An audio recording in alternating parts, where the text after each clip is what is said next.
they've had their two biggest commits on campus the last couple of weeks. DJ Lagway 2 weeks ago, the 24 quarterback commit, of course, and then Miles Graham on campus this past weekend. That's their two of their biggest commits there in the class of 24, their quarterback and one of their linebackers that they have in the class. So still trying to go through the water on that. The most interesting storyline there, Mark, is Florida still looking for their wide receiver coach. Of course, Kerry Colbert goes on to the NFL, and they still have not made that hire yet. So they're hosting. It was more a couple of weeks ago. They hosted a couple wide receivers there, but without a wide receiver coach. Of course, in spring practice, you're hosting recruits. So you thought this wide receiver coach hire would probably be made by now, but it is not. So that's probably the more interesting storyline as far as recruiting goes, is not having your wide receiver coach when you are hosting recruits right now. David, are you content? Is the fan base content with the hiring of Austin Armstrong to head up the defense? Yeah, Mark, they absolutely are. Very young, of course, so you got to get past that. But, of course, once you kind of put together he's not green. He has called Southern Miss's defense the last couple of years.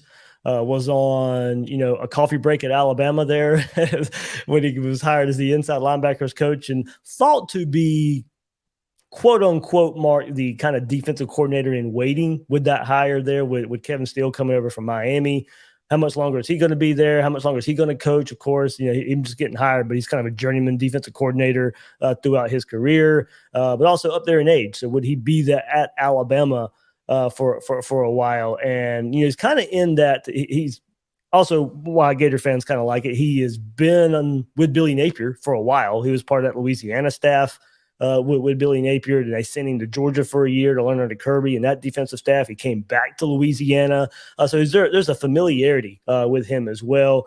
And Mark is almost like hiring within staff because of the familiarity. He's not going to come in and change the defense a whole lot from what Patrick Toney did. Now, tendencies and how he'll call a game would change, but the defense, the base of the defense, a lot of the terminology is the same. So it's not like he's coming in and cleaning house. He's also with the same defensive staff that was with Florida last year at the same time. So, he's really the only change, and it's pretty much the same defense. And he's really highly regarded in that Billy Napier, Kirby Smart, Nick Saban little circle that they have.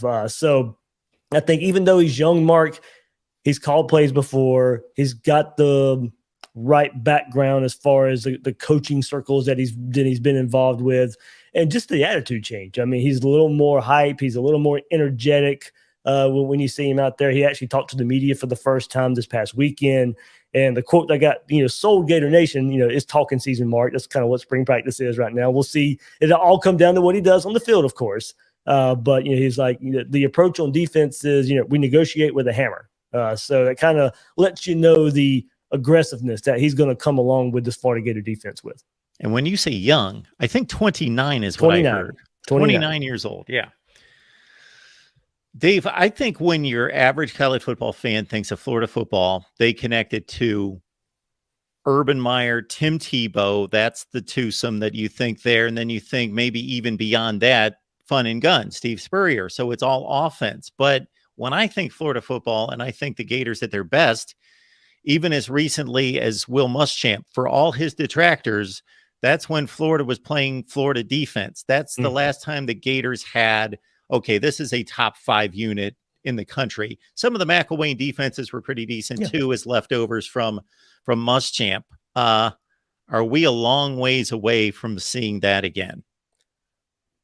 Yeah, Mark, we're a long way from that. Can this Florida defense be better? Yes. It's been since 2019 that you'd even say they'd have a comparable, 2019, Mark, I guess you could say good defense, but they still failed to show up in the big games. And look, don't get me wrong, nobody was stopping LSU in 2019, but that game, they didn't show up. They didn't show up the Georgia game that year either. In two of the biggest games that year, you were still waiting for the defense to kind of break through in Todd Grantham's second year. Now, games besides that, they were okay. You could nitpick, but you would have taken 2019 defense last year for Florida just to get you to 7-8 wins probably with just a better defense. And you go to that 2020 season, Mark, and whatever happened, whether it was COVID and it messing up the season and delaying the season and development maybe getting thrown out the window because of that, whatever happened in that 2020 season, Florida's defense just hasn't been the same.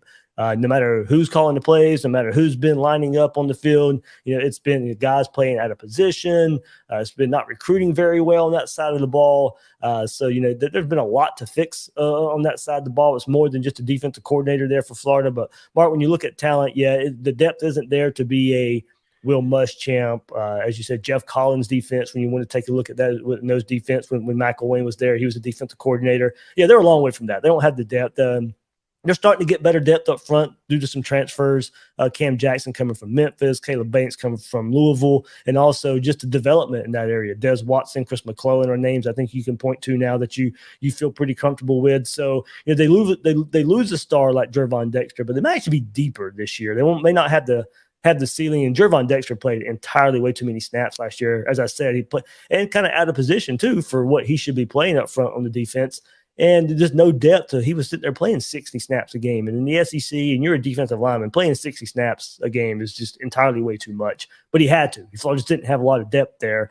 And then they had to hit the transfer portal for linebackers as well. Taraja Mitchell comes over from Ohio State. Deuce Spurlock comes over from Michigan.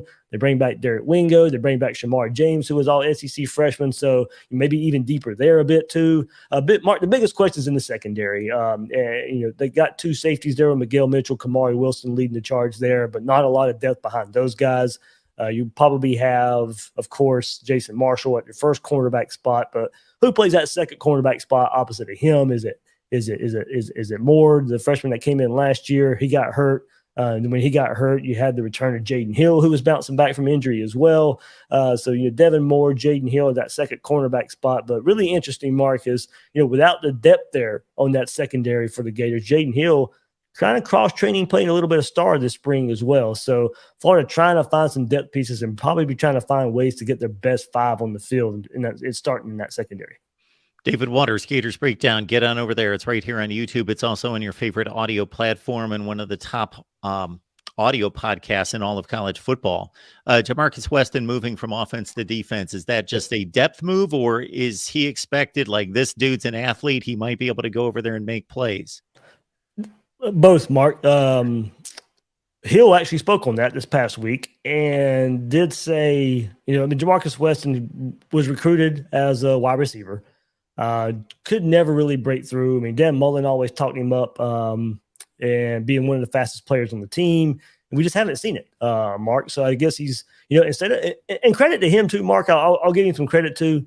You could probably tell he just wants to be at Florida. He could probably transfer and go play wide receiver somewhere else with the way the transfer portal works now. But he's staying. He's switching positions, going to go switch to the defense and become a safety there for the Gators. And we'll see if that athleticism can be untapped with a new look defensive coordinator. And Mark, probably one headline that should not be overlooked is Corey Raymond taking over the entire secondary now. He was just coaching the cornerbacks last year.